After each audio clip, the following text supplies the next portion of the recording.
Vous ne supportez plus vos enfants, vous n'avez plus aucun plaisir à jouer avec eux, vous êtes contente quand ils dorment ou quand vous les déposez à l'école. Si ça vous arrive, eh bien on explore tout ça dans cette nouvelle vidéo.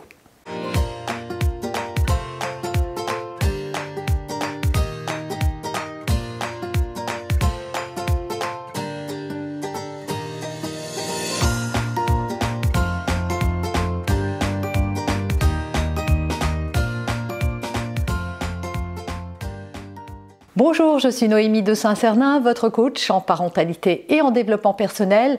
On va parler de ce sentiment d'être submergé par la tâche d'être parent et de ne plus supporter les enfants. C'est quelque chose qui culpabilise énormément. On ne comprend pas toujours pourquoi, donc on va voir dans cette vidéo que ce phénomène d'abord est tout à fait courant et normal chez les parents. Premièrement, les parents ont souvent du mal à se rendre compte qu'ils sont complètement surmenés, complètement dépassés. Donc surtout, déculpabilisez-vous, ce n'est pas parce que vous ressentez ça vis-à-vis de vos enfants que vous êtes un mauvais parent. Souvent, vous faites tout d'ailleurs pour pas que ça se voit, vous faites tout pour leur bien-être quand même. C'est juste que dans votre tête, vous leur dites pas forcément que vous en avez marre. Peut-être que oui, quand vous êtes au bout du rouleau, mais la fatigue, le stress, le surmenage, la charge mentale, la to-do qui ne s'arrête jamais, le fait de vouloir tout faire à 1000 à l'heure, le fait de se mettre aussi beaucoup de pression, tout ça, il faut l'identifier.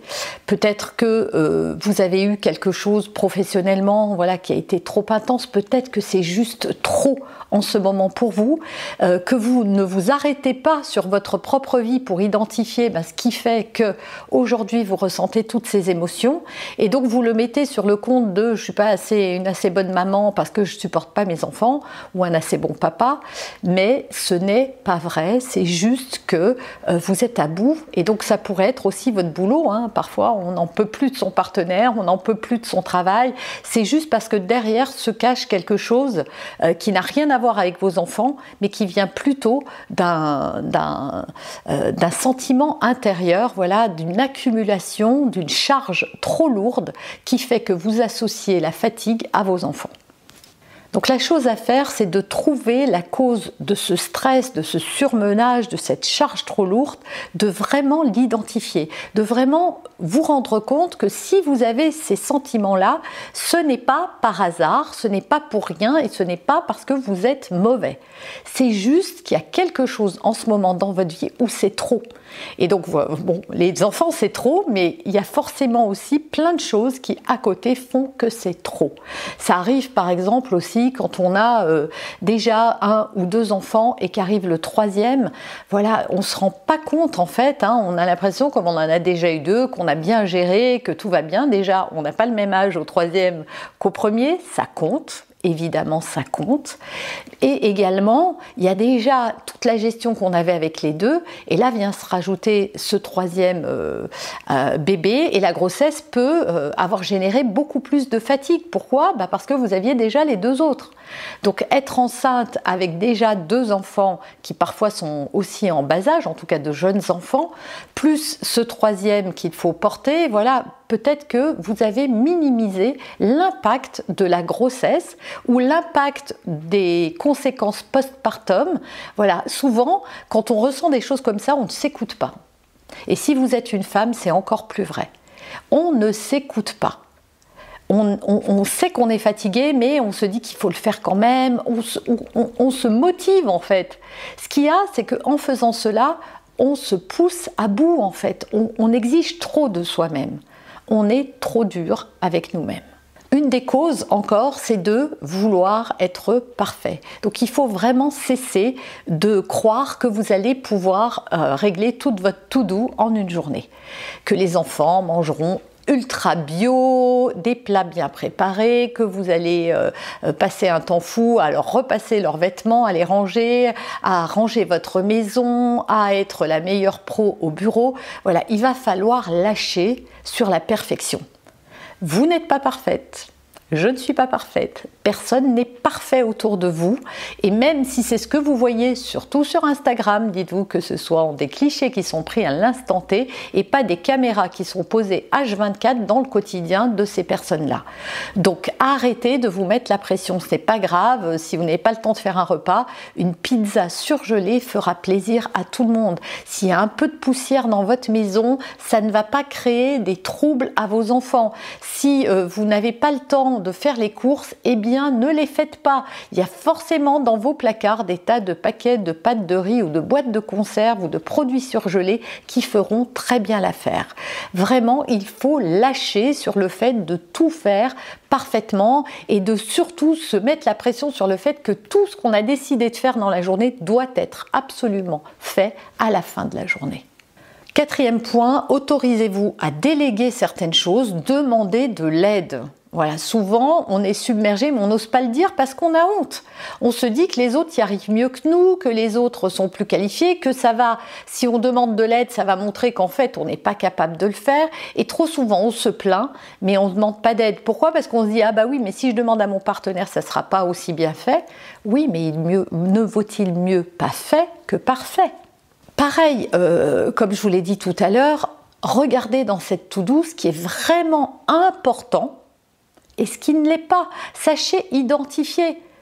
Vos enfants seront bien plus heureux s'ils ont une maman qui leur dit bah écoutez, ce soir on mange avec les doigts, Dieu sait quoi, des pâtes avec un petit peu de ketchup, qu'une maman stressée qui veut absolument faire le plat compliqué qu'elle a décidé de faire ce soir. Pour les vêtements, c'est pareil. Si vous n'avez pas le temps de repasser, ne repassez pas tout. Si vous pouvez déléguer à un tiers, c'est encore mieux. Je connais trop souvent, moi, des femmes qui, parce qu'elles n'ont pas d'activité professionnelle, ne s'autorisent pas à avoir une aide ménagère. Mais pourquoi? Parce qu'elles estiment que c'est à elles de le faire. Mais qui l'a dit? Voyez, cherchez de l'aide, demandez à votre partenaire de faire le repas 2 fois par semaine. Et même si c'est une omelette et une salade de tomates ou un plat de pâtes, c'est pas grave. Osez demander de l'aide, allez chercher de l'aide ou renoncez totalement à vos projets. Comme je vous l'ai dit, vous aviez prévu de faire ça, vous n'avez pas le temps, vous êtes fatigué, eh bien mettez-vous en priorité, écoutez vos besoins. Pour renouer, retrouver le contact avec ce qui faisait que vous étiez heureuse d'être une maman, que vous avez fantasmé cette vie de maman, le fait avant que vos enfants soient là, voilà, vous êtes projeté dans ce rôle. Eh bien, rappelez-vous de tout ce que ça nourrissait en vous.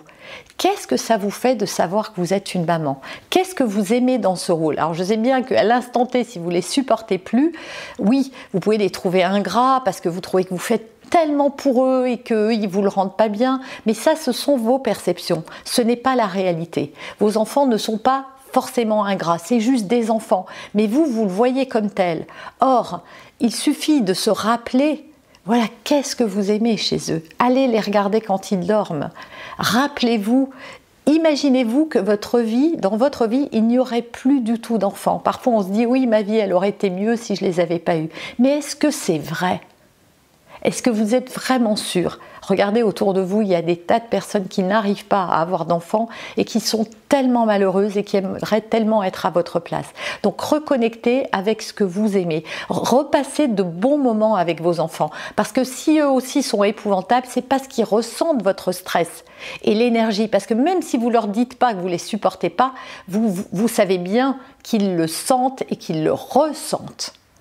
Donc plus ils ressentent ça, plus ils vont être épouvantables, parce que justement émotionnellement ils sentent cette tension. D'ailleurs, quand on veut mettre un peu de distance avec les enfants, c'est là où ils nous collent encore plus, parce qu'ils ne comprennent pas, parce qu'ils sont envahis par vos propres émotions. Le stress, c'est palpable, c'est dans l'air. Les enfants sont des éponges émotionnelles, ils captent nos vibrations et ça les met en insécurité, en inconfort eux aussi. Et donc la traduction de tout ça, c'est des comportements qui ne sont pas corrects et qui vont encore plus vous agacer.